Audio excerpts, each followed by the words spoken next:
ሰላም ጤና ይስጥልን ክቡራትና ክቡራን ተመልካቾቻችን ከናሁ ቴሌቪዥን ለዕለተ አርብ ምሽት መስከረም 30 2018 ዓመተ ምህረት የተለያዩ የሀገር ቤትና የባህር ማዶ ስፖርታዊ መረጃዎቻችንን ከአሁን ሰዓት ጀምሮ ወደ እናንተ እያደረስን ቆይታ እናደርጋለን። የመጨረሻው የወርሃ መስከረም ዕለተ አርብ ላይ ነው የተገኘነው። የሀገር ቤት ስፖርታዊ መረጃዎችን ቀዳሚ በማድረግ ነው የመረጃ ሰዓታችንን የምንጀምረው። የሀገር ቤት የመጀመሪያው ስፖርታዊ መረጃችን የሚሆነው በድሬዳዋ ከተማ አስተዳደር አዘጋጅነት እየተከናወነ የሚገኘው የፓን አፍሪካኒዝም ሶስተኛው የተማሪዎች የእግር ኳስ ውድድር እንደዚሁ በትላንትናው ዕለት መክፈቻውን አድርጓል። ዛሬም ቀጥሎ እየተደረጉ ያሉ ጨዋታዎች አሉ። በአጠቃላይ ግን ውድድሩ ለተማሪዎች በተለይ ደግሞ ለተማሪ ስፖርተኞች የተሻለ ነገር ያስገኛል ተብሎ ነው እንግዲህ ውድድሩ እየተከናወነ የሚገኘው ማለት ነው። የተለያዩ ክልሎችና እንደዚሁ ከተማ አስተዳደሮች በዚህ ውድድር መድረክ ላይ እየተሳተፉ ይገኛሉ። በውድድር የመክፈቻ ስነ ስርዓቱ ላይ የተገኙት የኢትዮጵያ ባህልና ስፖርት ሚኒስቴር የስፖርት ዘርፍ ኃላፊው ሚኒስትር ዴታው እንደዚሁ ክቡር አቶ መኪዩ መሐመድን ጨምሮ የተለያዩ የፌዴራልና የክልል የስፖርት አመራሮች ተገኝተዋል ከትምህርት ሚኒስቴርም ጨምሮ ማለት ነውና ውድድሩ እንግዲህ ያለውን አስተዋጽኦ በተለይ ተማሪዎችን ለማግኘት ተተኪ ስፖርተኞችን ለማግኘት ስፖርቱን ደግሞ ወደ ትምህርት ቤት ለማውረድ ደግሞ የተሻለ እድል እንደሚሰጥ ነው እንግዲህ አቶ መኪዩ መሐመድ በዚህ የመክፈቻ ስነ ስርዓት ላይ ንግግር ባደረጉበት ወቅት ይህንን ሀሳብ ለተመልካቾችና እንደዚሁ ለትምህርት ቤቱ ማህበረሰብ እንደዚሁ ያሰረጹት ማለት ነው። ይሄ እነዚህ አይነት ጉዳዮች ሲነሱበት ነበረ። አቶ ሱልጣን አልይ የድሬዳዋ ከተማ እንደዚሁ የትምህርት ቢሮ ኃላፊ ናቸው። እሳቸውም እንግዲህ ስፖርቱን ወደ ትምህርት ቤት ለማውረድና ተተኪ ስፖርተኞችን ባለም አቀፍ ደረጃ ለማግኘት ትምህርት ቤት ላይ የበለጠ መስራት አለብን። አሁን የተዳከመውን የእግር ኳስ ውጤታችንን ለማሻሻል ዋናው መፍትሄ የሚሆነው በትምህርት ቤት ያሉትን የስፖርታዊ እንቅስቃሴዎች ማዳበር ነው የሚል አስተያየታቸውን ሰጥተዋል ማለት ነው። እንግዲህ በመክፈቻው ስነ ስርዓት ላይ የተለያዩ ውድድሮች ተደርጓል። በመክፈቻው ጨዋታ የድሬዳዋው ጉጉቡ ትምህርት ቤት እንደዚሁ ከሶማሌው ጂጂጋ ትምህርት ቤት ጋር ያደረጉት ጨዋታ በድሬዳዋው የጉጉባ ትምህርት ቤት 1-0 በሆነ ውጤት አሸናፊነት ተጠናቋል።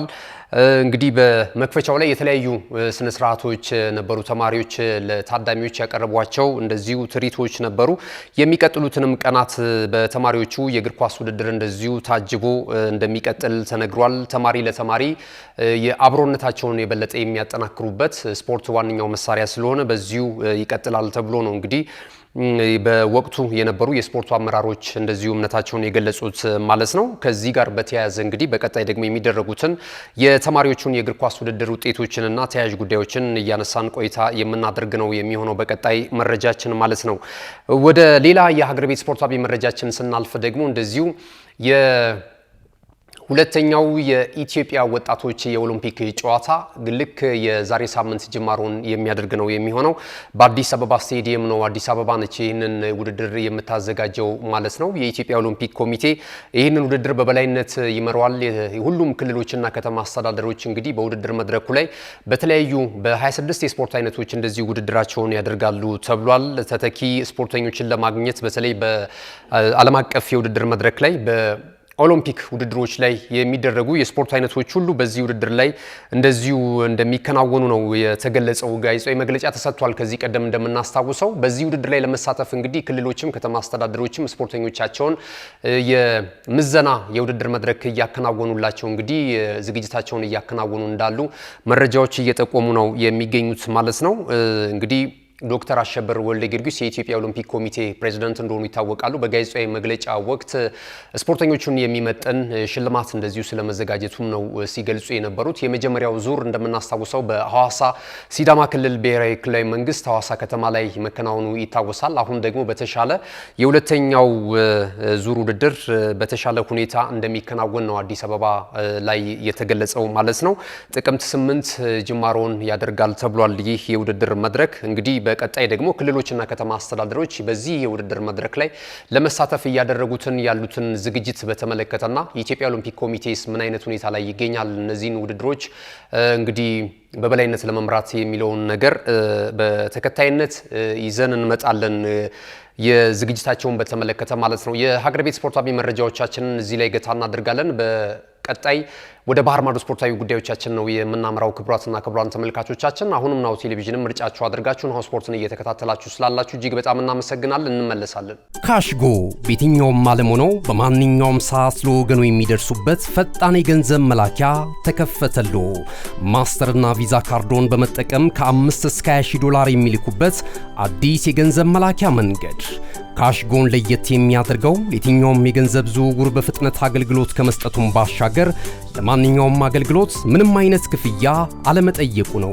በሀገራችን ታሪክ ገንዘብን ከውጪ ወደ ሀገር ቤት በማስተላለፍ በመተግበሪያ መልክ አገልግሎት መስጠት የጀመረው የመጀመሪያው ሀገር በቀል የገንዘብ መላኪያ ዘዴ ካሽጎ ከ4500 በላይ ባሉ የባንክ ቅርንጫፎች አገልግሎት እየሰጠ ይገኛል።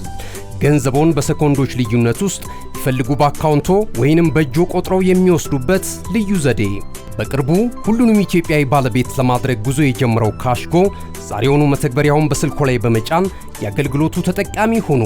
ፍጥነት መለያችን፣ ኢትዮጵያን መክፈቻችን፣ ካሽጎ ነው መላኪያችን። ካሽጎ የአዲሱ ትውልድ ብራንድ።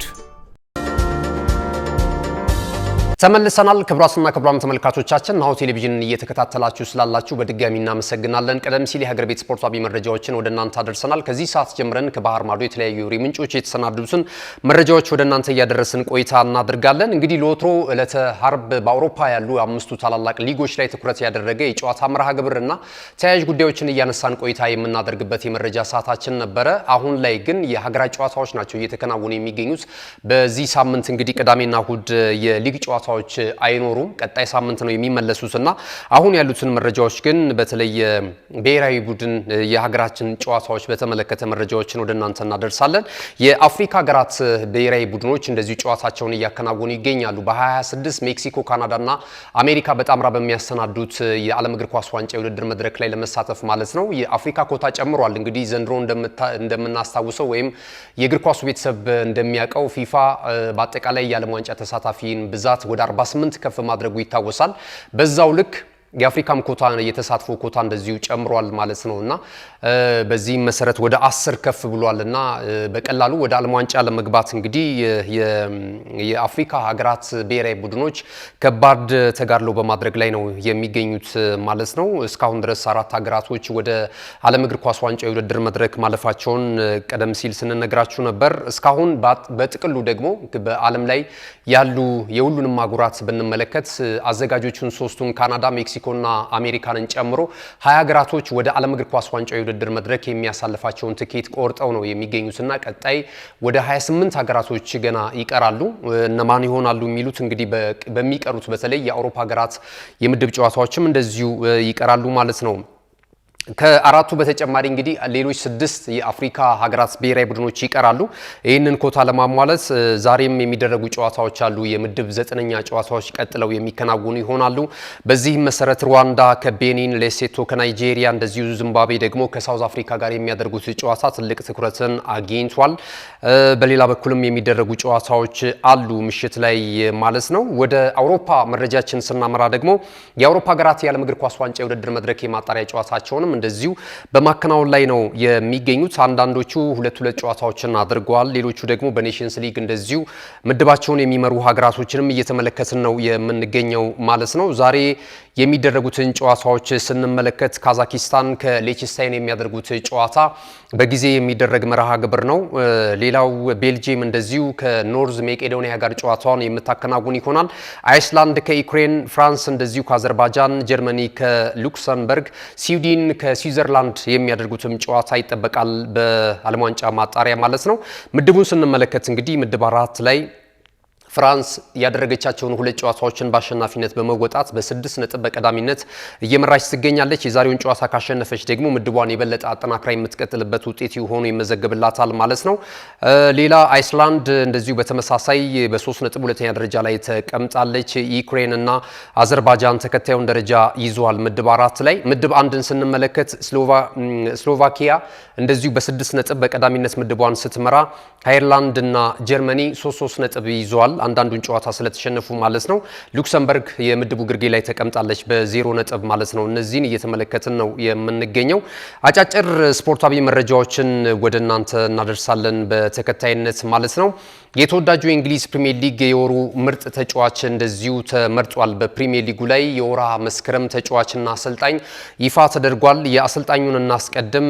የደቡብ ለንደኑ ክለብ ክሪስታል ፓላስ ዋና አሰልጣኝ የሆኑት አሰልጣኝ ኦሊቨር ግላንስለር የወርሃ መስከረም የእንግሊዝ ፕሪሚየር ሊግ ምርጡ አሰልጣኝ በመሆን እንደዚሁ አሸናፊ ሆኗል፣ ወይም ደግሞ የዚህ ሽልማት ባለክብር ሆኗል ማለት ነው። ክሪስታል ፓላስ በዘንድሮ ዓመትም አምናም እያስገረመን ነበረ። እንደምናስታውሰው እንግሊዝ ኤፍኤ ካፕ የውድድር መድረክን የዋንጫ ክብር ማሳካታቸው የሚታወስ ነው፣ ማንቸስተር ሲቲን በማሸነፍ ማለት ነው። ከዛ ባለፈ እንደዚሁ በዚሁ በወርሃ መስከረም በዘንድሮ ዓመትም እየተደረገ ባለው የእንግሊዝ ፕሪሚየር ሊግ ላይ ጥሩ ውጤቶችንና ጥሩ እንቅስቃሴን እያስመለከቱ ይገኛሉ። ካደረጓቸው 3 ጨዋታዎች 2ቱን አሸንፈዋል፣ አንዱን ባቻ ውጤት ነው ያጠናቀቁት። በተለይ ደግሞ ትልቁ ውጤታቸው ተደርጎ የተመዘገበውና መላው ዓለምን ባልተጠበቀ ሁኔታ እንደዚሁ ያስደመመው ውጤት ሊቨርፑልን 2-1 በሆነ ውጤት ያሸነፉበትና ከመሪ ስፍራ ላይ እንዲንሸራተት ካደረጉ 2 ክለቦች መካከል አንደኛው መሆናቸው ግላንስለር የነበራቸው ብቃት የበለጠ የሚያሳይ ነው እየተባለ ነው የሚገኘው። ያው ግላንስለር ያላቸው ብቃት የሚታወቅ ነው። በትንሽ በጀት የመጡ ተጫዋቾችን ወደ ታላቅነት እያበቁ ነው የሚገኙት ማለት ነውና ከዚህ ጋርም ተያይዞ ታላላቅ ክለቦች ራዳር ውስጥ ገብተዋል። እንደነ ማንቸስተር ዩናይትድ ምናልባት አሰልጣኝ ሩበን አሞሪም የሚሰናበቱ ከሆነ እኚህን አሰልጣኝ ወደ አሰልጣኝነት መንበሩ የማምጣት ፍላጎት እንዳላቸው በተደጋጋሚ ወይም በእጩነት ከተያዙ የማንቸስተር ዩናይትድ ሰዎች እንደዚሁ እየተከታተሏቸው ከሚገኙ አሰልጣኞች መካከል አንደኛው መሆናቸው ይታወቃል። በዚህኛው የወርሃ መስከረም ላይ ተፎካካሪያቸው የነበሩት በጣም ትልልቅ አሰልጣኞች አሉ። እንደነ ፔፕ ጋርዲዮላ ተፎካካሪ ነበረ። ከዛ ባለፈ አሰልጣኝ ሚኬል አርቴታም በተመሳሳይ እጩ 4 ውስጥ ከነበሩ አሰልጣኞች መካከል አንደኛው ነው። ሌላኛው ደግሞ በዘንድሮ ዓመት ባደገበት ዓመት እያስገረመን የሚገኘው የሰንደርላንዱ አሰልጣኝ ሬጊስ ላብሪስ እንደዚሁ በተመሳሳይ እሳቸውም እንደዚሁ እጩ እንደነበሩ እናስታውሳለን። እና እነዚህን አሰልጣኝ በመብለጥ እንግዲህ የወርሃ መስከረም የተወዳጁ የእንግሊዝ ፕሪሚየር ሊግ ምርጡ አሰልጣኝ በመባል አሰልጣኝ ኦሊቨር ግላንስለር የወርሃ መስከረም ምርጡ አሰልጣኝ ሆኖ ተሹሟል ማለት ነው። በተጫዋችነት ስናይ ደግሞ የማንቸስተር ሲቲው የ25 ዓመቱ የፊት መስመር አጥቂ ኤርሊንግ ብራውት ሃላንድ እንደዚሁ የወርሃ መስከረም የእንግሊዝ ፕሪሚየር ሊግ ምርጡ ተጫዋች በመባል ተመርጧል ማለት ነው። ሃላንድ በጣም አስገራሚ ብቃቱን እያሳየ ነው የሚገኘው። ባደረጋቸው 3 ጨዋታዎች 5 ግቦችን ከመረብ ሲያሳርፍ 1 ለጎል የሆነ ኳስ ለቡድን አጋሩ እንደዚሁ አመቻችቶ ማቀበል ችሏል። ይህ እንግዲህ ቁመታም ብቃቱን ከጊዜ ወደ ጊዜ እያሳየ ይገኛል። በአውሮፓ ቻምፒየንስ ሊግ የውድድር መድረክና በእንግሊዝ ፕሪሚየር ሊግ ላይ በተደጋጋሚ እንግዲህ የወርቅ ዋንጫዎችን እያገኘ ነው የሚገኘው ማለት ነው። በሚያስቆጥራቸው ጎሎች ታሪክ እየሰራ ነው የሚገኘው እና ብዙዎች ተስፋ ጥለውበታል። በነ ሊዮኔል አንድሬስ ሜሲ እና በነ ክሪስቲያኖ ሮናልዶ ደረጃ ምናልባት ወደፊት ገና እድሜውም ገና ከመሆኑ ጋር ተያይዞ ትልልቅ ታሪኮችን ሊጽፍ ይችላል ከሀገሩ የኖርዌይ ብሔራዊ ቡድንና ከክለቡ ማንቸስተር ሲቲ ጋር እየተባለ እንግዲህ የተተነበየለት ነው የሚገኘው። ኤርሊንግ ብራውት ሃላንድ የወርሃ መስከረም የእንግሊዝ ፕሪሚየር ሊግ ምርጡ ተጫዋች ሆኗል ማለት ነው። ትልልቅ ተጫዋቾች ነበሩ እዚህ ላይ የአርሰናሉን ዙቢ ሜንዲን ማንሳት እንችላለን። የክሪስታል ፓላስ ተጫዋች እንደዚሁ እነ ማቴታን ማንሳት እንችላለን። ብዙዎች ነበሩ። ነገር ግን በቀጣይ እንግዲህ በሚኖሩ ሁኔታዎች ላይ እንመለከታለን። ለሁሉም ግን በአሰልጣኝ በኩል የክሪስታል ፓላስ ኦሊቨር ግላንስለር በተጫዋችነት ደግሞ እንደዚሁ ኤርሊንግ ብራውት ሃላንድ ከማንቸስተር ሲቲ ሆነዋል ማለት ነው። ወደ ሌሎች አጫጭር ስፖርታዊ መረጃዎቻችን ስናመራ ደግሞ እዛው ክሪስታል ፓላስ ላይ ቆይታ የሚያደርገን አንድ መረጃ እየወጣ ይገኛል። የቀድሞ የሰሜን ለንደኑ ክለብ አርሰናል የፊት መስመር ተጫዋች እንግሊዛዊ ኢንተርናሽናል እንደዚሁ ኤዲ ኒኬታ ለጋና ብሔራዊ ቡድን የመጫወት ፍላጎት እንዳለው እየተገለጸ ይገኛል። በእርግጥ እንግሊዛዊ ነው። ነገር ግን ደግሞ የእንግሊዝ ብሔራዊ ቡድን ውስጥ ያው አማራጮች በጣም ሰፊ ናቸው። እንደምታውቁት አሸን ናቸው። በእንግሊዝ ፕሪሚየር ሊግ ላይ ራሱ የሚጫወቱ በርካታ የፊት መስመር ተጫዋቾች አሉ። አሁን ደግሞ ቶፕ ሆነው ፉክክር ውስጥ ያሉ ተጫዋቾች አሉና ከዚህ ጋር ተያይዞ በክሪስታል ፓላስ ውስጥ ጥሩ እንቅስቃሴ እያደረገ ይገኛል። ሊቨርፑልን ባሸነፉበት ጨዋታ የመጨረሻ ደቂቃ ላይ ያስቆጠራት ጎል እንግዲህ በበርካቶች መነጋገሪያ ሆኗል። ተጫዋቹም አቅም እንዳለው እየተገለጸ ነው የሚገኘው። ከዛ በፊትም በአርሰናል ቤት ደግሞ ከተጠባባቂ ወንበር ላይም በቋሚ አሰላለፍ እድል ሲሰጠው ደግሞ ጥሩ እንቅስቃሴ ሲያደርጉ ከነበሩ ወጣት ተጫዋቾች መካከል አንደኛው ነውና የዘራረጉ ከምዕራብ አፍሪካዊቷ ሀገር ጋና ስለሚመዘዝ በጋና ብሔራዊ ቡድን የመጫወት እድል ካለ ወይም የጋና እግር ኳስ ፌዴሬሽን ጥሪ የሚያቀርብለት ከሆነ ወደዛ የማምራትና በዓለም ዋንጫ ሀገሩን የመወከል ፍላጎት እንዳለው እየተገለጸ ይገኛል። የእንግሊዝ ብሔራዊ ቡድንም አሁን አሰልጣኝ ቶማስ ቱኸል እድል ቢሰጡትም እንደዚሁ የሱ ታርጌት በዓለም ዋንጫ ላይ የመጫወት ነውና ይህንን አይነት አጋጣሚ ለመጠቀም ዝግጁ ነኝ፣ ራሴንም ለማብቃት በየጊዜው ስራዎችን እየሰራው እገኛለሁ የሚል ወጣቱ ኤዲ ኒኬታ እንግዲህ አስተያየቱን እየሰጠ ነው የሚገኘው። ወደ የትኛው ብሔራዊ ቡድን ቢሄድ ውጤታማ ይሆናል የሚለው ነገር ይጠበቃል። ያው ብዙ ጊዜ የእንግሊዝ ብሔራዊ ቡድን ወጣት ተጫዋቾች በሚዲያ ጫና ሁሉ ጊዜ ካሳባቸው ወይም ደግሞ ሲሰናከሉ እንመለከታለን እና ጫናው በጣም ስለሚበረታ ማለት ነው። እንግሊዝ ብሔራዊ ቡድን እንዳላት ስብስብ አይደለም በዓለም ላይ ያላት ውጤት በጣም ደካማ ነው። እንደሚታወሰው የ1966ቱን የዓለም እግር ኳስ ዋንጫ የውድድር መድረክ ካሳካች በኋላ በትልቅ ደረጃ ያናሃል ውጤት የላትም። እንደውም አሁን በቅርብ ዓመታቶች እንደምናስታውሰው ተሰናባቹ አሰልጣኝ ሳውዝጌት ብሔራዊ ቡድኑን ያሻሻሉበት ሂደትና በአውሮፓ ዋንጫ እንደዚሁ 2020 ላይ ፋይናሊስት ያደረጉበትና በጣሊያን የተሸነፉበትና ዋንጫውን ያጡበትን ሂደት ማስተዋወስ ይቻላልና አሁን ደግሞ አሰልጣኝ ቶማስ ቱኸል መጥቷል። ስብስቡ በጣም ጠንካራ እንደሆነ እየተመለከትን እንገኛለን። ጨዋታዎችንም እያሸነፉ ነው። ማምሻው ላይም እንደተመለከትነው እንደዚሁ የዌልስ ብሔራዊ ቡድን በወዳጅነት ጨዋታ ዌምብሌይ ላይ ማሸነፋቸው የሚታወስ ነው። ቀጣይ ደግሞ ማክሰኞ ምሽት እንደዚሁ ጨዋታ የሚኖራቸው ነው የሚሆነው ከላቲቪያ ጋር በዓለም እግር ኳስ ዋንጫ። በእርግጥ ምድባቸውንም በ15 ነጥብ እየመሩ ነው የሚገኙት ማለት ነውና እነዚህን አይተናል። ከእንግሊዝ ብሔራዊ ቡድን ጋር በተያያዘና እንደዚሁ ኤዲ ኒኬታ ካነሳው ሀሳብ ጋር በተያያዘ ማለት ነው። ሌሎች መረጃዎችን ወደ እናንተ እናደርሳለን። አብራችኑ ነው። እነሆ የምስራች! የ10 አየር መንገድ የበረራ ትኬት ለውድ ደንበኞቹ በተቀላጠፈና አስተማማኝ በሆነ መንገድ እያቀረበ ያለው። በዚህም በደንበኞቹ የተመሰገነው ጉዞጎ አሁን ደግሞ ተደራሽነቱን በማስፋት ተጨማሪ ባንኮችን በማካተት ለውድ ደንበኞቹ የበለጠ አስተማማኝ ለመሆን ችሏል። የጉዞጎን አፕሊኬሽን ከአፕ ስቶር ወይም ከፕላይ ስቶር በማውረድ የመነሻና የመድረሻ ከተማዎትን መርጠው ዋጋ አወዳድረው የሀገር ውስጥም ሆነ ዓለም አቀፍ በረራ ማድረግ ካሰቡ የበረራ ትኬቶን ክፍያ በአቅራቢያው በሚገኙ ባንኮች አንድም በአካል በመሄድ ወይም በኦንላይን የክፍያ አማራጮች ክፍያዎትን በመፈጸም የበረራ ትኬቶን በእጅ ያስገቡ።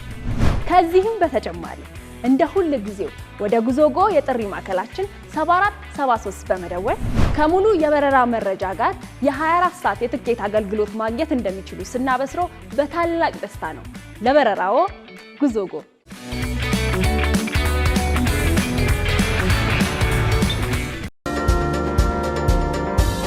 በመጨረሻም አርሰናል እግር ኳስ ክለብን የተመለከቱ አጫጭር መረጃዎችን ወደ እናንተ በማድረስ የመረጃ ሰዓታችንን እናጠናቅቃለን። እንግዲህ የወሩ ምርጥ ተጫዋችና ምርጡ አሰልጣኝ የወርሃ መስከረምን ወደ እናንተ አደርሰናል። ኤርሊንግ ብራውት ሃላንድ ከማንቸስተር ሲቲ ምርጡ የወርሃ መስከረም ተጫዋች፣ እንደዚሁም ደግሞ ምርጡ የወሩ አሰልጣኝ ግላንስለር ከክሪስታል ፓላስ መሆናቸውን ቀደም ሲል ባለው መረጃ ወደ እናንተ አደርሰናል። አሁን ደግሞ የወርሃ መስከረም ምርጡ ጎል ይፋ ተደርጓል። በዚህ መሰረት የሰሜን ለንደኑ ክለብ የአማካኝ ስፍራ ተጫዋቹ ማርቲን ዙቢሜንዲ በኖቲንግሃም ፎረስት ላይ ያስቆጠራት የቮሊ ጎል እንደዚሁ የወሩ ምርጥ ጎል በመባል ተመርጣለች ማለት ነው። እንግዲህ በዚህ ጨዋታ ላይ እንደምናስታውሰው አርሰናል 3-0 በሆነ ውጤት ኖቲንግሃም ፎረስትን ድል አድርጎ መመለሱ የሚታወስ ነው ማለት ነው እና ከተቆጠሩ ጎሎች በወር ውስጥ በጣም አሪፍ ጎሎች ተቆጥረዋል። ነገር ግን የምርጦች ምርጥ በሚል ይህንን